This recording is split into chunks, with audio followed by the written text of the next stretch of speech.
How the Grinch Stole Christmas by Dr. Seuss.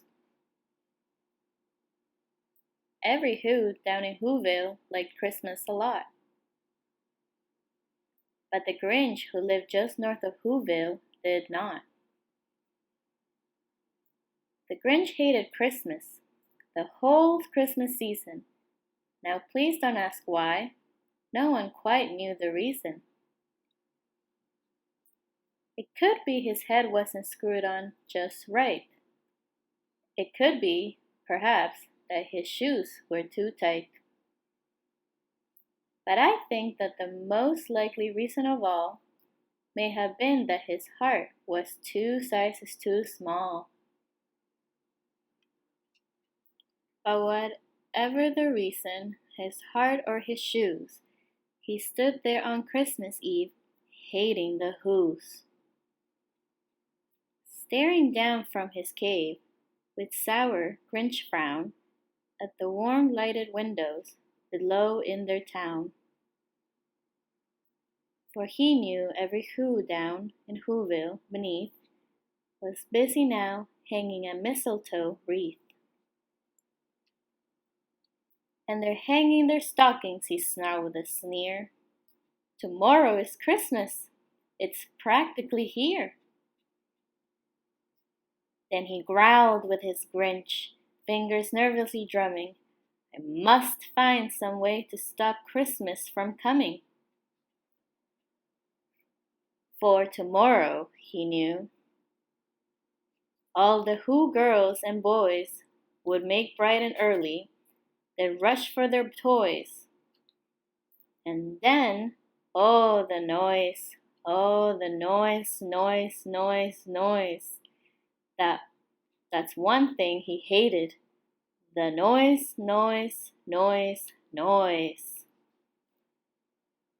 Then the Whos, young and old, would sit down to feast, and they'd feast, and they'd feast, and they'd feast. They would feast on Who pudding and rare Who roast beast, which was something the Grinch couldn't stand in the least. And then they'd do something he liked least of all. Every Who down in Whoville, the tall and the small, would stand close together with Christmas bells ringing. They'd stand hand in hand, and the Whos would start singing. They'd sing, and they'd sing, and they'd sing.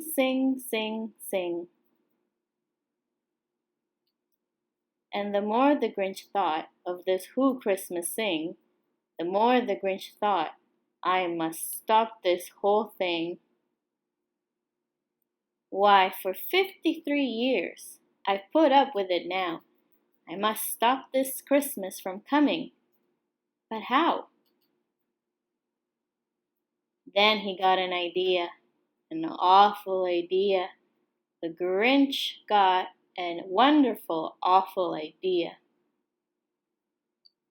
I know just what to do, the Grinch laughed in his throat, and he made a quick Santa Claus hat and a coat.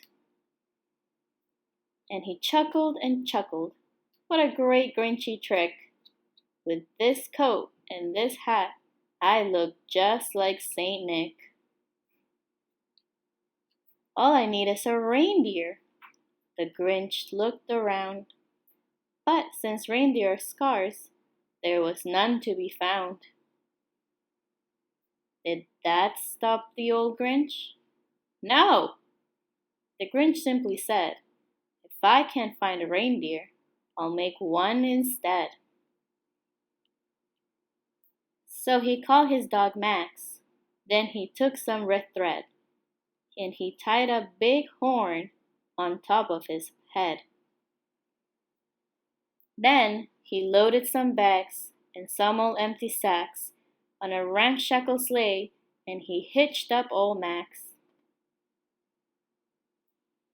Then the Grinch said, Giddy up, and the sleigh started down toward the homes where the Whos lay a snooze in their town. All their windows were dark, quiet snow filled the air. All the Who's were all dreaming sweet dreams without care, when he came to the first little house on the square.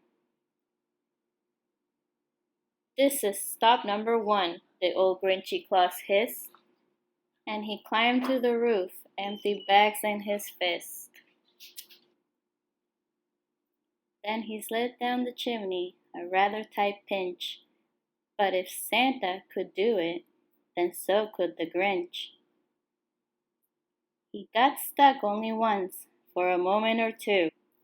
Then he stuck his head out of the fireplace flue, where the little Who stockings all hung in a row. "These stockings," he grinned, "are the first things to go." Then he slithered and slunk, with a smile most unpleasant, around the whole room, and he took every present. Pop guns at bicycles, roller skates, drums, checkerboards, tricycles, popcorn, and plums. And he stuffed them in bags. Then the Grinch very nimbly stuffed all the bags one by one up the chimbley. Then he slunk to the icebox. He took the Who's feast. He took the Who pudding. He took the roast beast. He cleaned out that icebox as quick as a flash. Why, the Grinch even took their last can of Who hash. Then he stuffed all the food up the chimney with glee. "And now," grinned the Grinch, "I will stuff up the tree." And the Grinch grabbed the tree, and he started to shove, when he heard a small sound like the coo of a dove. He turned around fast, and he saw a small Who, little Cindy Lou who was not more than 2. The Grinch had been caught by this tiny Who daughter, who'd got out of bed for a cup of cold water. She stared at the Grinch and said, "Santa Claus, why? Why are you taking our Christmas tree? Why?" But you know that old Grinch was so smart and so slick.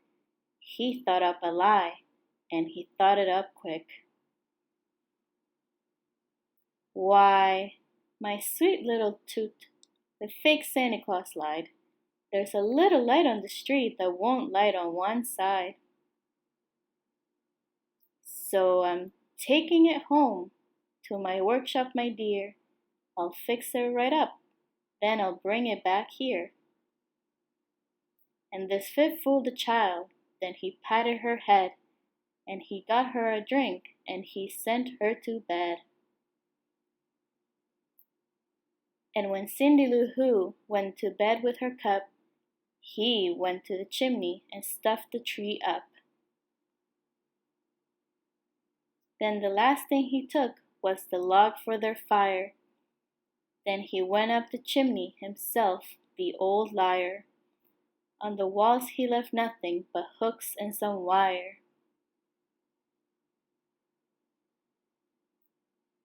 And the one peck of food that he left in the house was a crumb that was even too small for a mouse.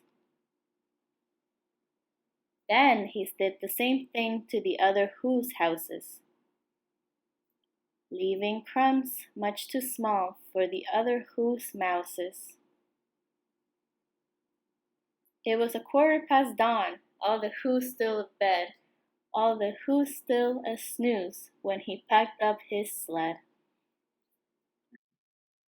Packed it up with their presents, the ribbons, the wrappings, the tags, and the tinsel, the trimmings, the trappings. 3,000 feet up the side of Mount Crumpet, He rode with his load to the tip-top to dump it. Pooh, pooh to the whoos, he was grinchishly humming. They're finding out now that no Christmas is coming. They're just waking up, I know just what they'll do. Their mouths will hang open a minute or two. Then the whoos down in Whoville will all cry boo-hoo. That's noise, grinned the Grinch, that I simply must hear. So he paused, and the Grinch put his hand to his ear. And he did hear a sound rising over the snow. It started in low, then it started to grow. But the sound wasn't sad. Why, it sounded merry. It couldn't be so, but it was merry, very.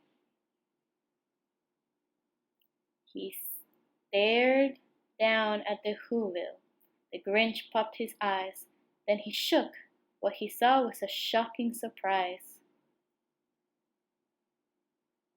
Every Who down in Whoville, the tall and the small, was singing without any presents at all. He hadn't stopped Christmas from coming. It came, somehow or other. It came just the same. And the Grinch, with his Grinch feet ice cold in the snow, stood puzzling and puzzling. How could it be so?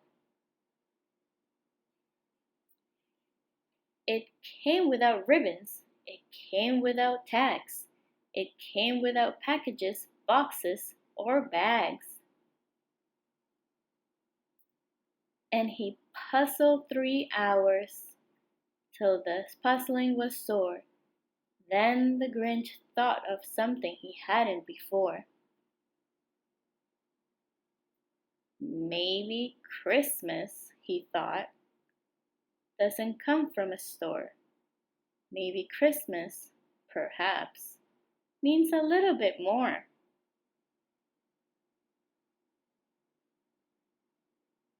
And what happened then? Well, in Whoville they say that the Grinch's small heart grew 3 sizes that day. And the minute his heart didn't feel quite so tight, he whisked with his load through the bright morning light. And he brought back the toys and the food for the feast, and he, himself, the Grinch carved the roast beast. The end.